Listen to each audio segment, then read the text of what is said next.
Iti weather update. Mamon monitor iti low pressure area iti ruwar iti Philippine Area of Responsibility. Iti kadayunang 1,100 kilometers sa daiti northeastern Mindanao. Sa bali pa'y a low pressure area iti mamon monitor iti ruwar iti Philippine Area of Responsibility at iti kadayunang 2,595 kilometers daiti northeastern Mindanao. Kabayatan na ti easterlies iti mga pektar ti Zamboanga Peninsula, Palawan, Metro Manila kanabadbading paset iti Pagilian isu na ulhop aging kamapatok-patok at tudok kan nagarood iti panyempo.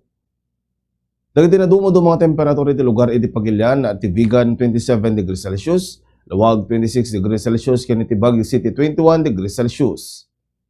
Iti Visayas, iti Iloilo City ken Cebu City agpada nga 27 degrees Celsius, Tacloban 26 degrees Celsius.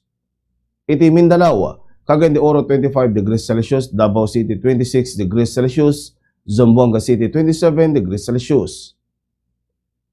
Tintex forecast iti tangal daw 44 degrees Celsius iti Dagupan City, Pangasinan, ken iti Mamusawa, Capiz.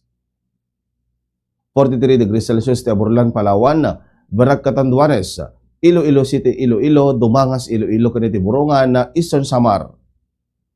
42 degrees Celsius iti Lawag City, Ilocos Norte, Baknutan, La Union, Tuguegarao City, Cagayan, Iba, Zambales, VSU Baybay, Leyte, Surigao City, Surigao del Norte, Hinatuan, Surigao del Sur, kaniti Botoan City, Agusan del Norte. Simingising tinit alas 5:32 sa itibigat titlumnek inton malam alas 6:14.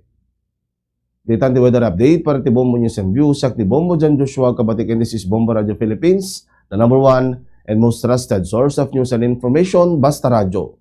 Bombo!